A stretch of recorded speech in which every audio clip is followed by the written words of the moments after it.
ছোট থেকে বড় সবারই কিন্তু চিকেন ফ্রাই খুবই প্রিয় একটা খাবার। আসসালামু আলাইকুম বন্ধুরা, আজকে আপনাদের ঘরোয়া কিছু উপকরণ দিয়ে তৈরি করে দেখাবো পারফেক্ট চিকেন ফ্রাই। এখানে আমি 5 পিস চিকেন নিয়েছি। চিকেনগুলোকে খুব ভালোভাবে আমি পরিষ্কার করে ধুয়ে পানি ঝরিয়ে নিয়েছি। বাটা মশলার জন্য যেগুলো নিয়েছি, পেঁয়াজ বাটা, আদা বাটা, রসুন বাটা। গুঁড়া মশলা নিয়েছি এখানে হলুদের গুঁড়া, ধনিয়া গুঁড়া আর মরিচের গুঁড়া। এখন দিয়ে দেব গোলমরিচের গুঁড়া আর দিয়ে দিব সয়া সস। এখানে আমি 1 চামচ নিয়েছি সয়া সস। স্বাদ মতো লবণ অ্যাড করে দেব। সয়া সসে যেহেতু লবণ থাকে, লবণের পরিমাপটা একটু কিন্তু বুঝে দিতে হবে। যারা আমার ইউটিউব চ্যানেলে নতুন, অবশ্যই আমার চ্যানেলটিকে সাবস্ক্রাইব করে দিবেন।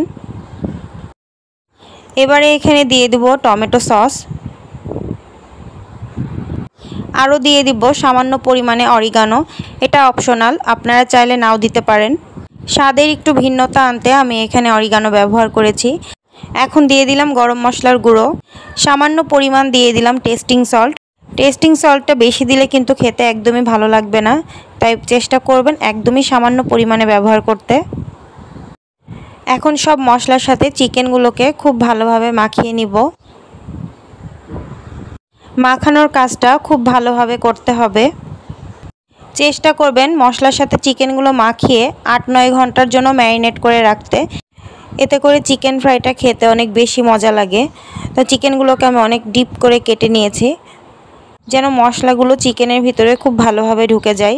সব চিকেনগুলো খুব ভালোভাবে মাখিয়ে নেওয়া হয়ে গিয়েছে। এবারে আমি 8 ঘন্টার জন্য ম্যারিনেট করে রাখবো। হাতে যদি কম সময় থাকে তাহলে অন্তত 2 ঘন্টার জন্য হলেও ম্যারিনেট করে রাখবেন চিকেনগুলো। এখন আমি চিকেনগুলো নর্মাল ফ্রিজে রেখে দিব।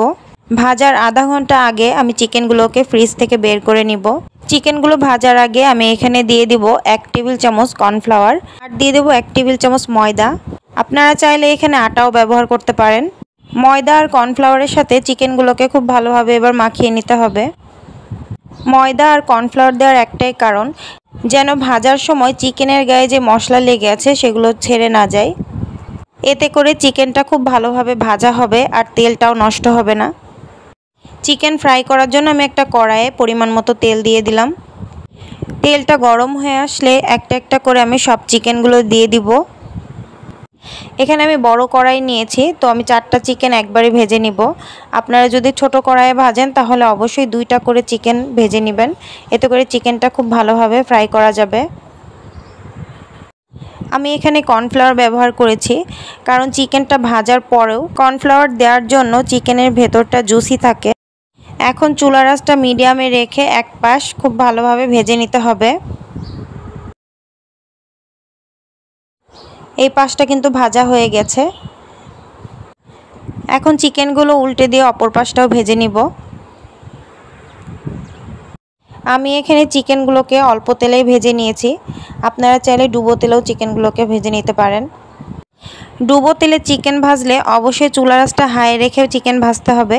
আমি যেহেতু অল্প তেলে চিকেনগুলোকে ভেজেছি, তাই আমি চুলার আঁচটা মিডিয়ামে রেখেছি। এতে করে চিকেনের ভেতর পর্যন্ত খুব ভালোভাবে সিদ্ধ হয়ে গিয়েছে।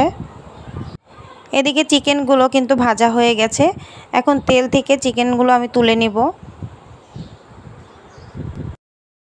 তৈরি হয়ে গেল ঘরোয়া কিছু উপকরণ দিয়ে পারফেক্ট চিকেন ফ্রাই।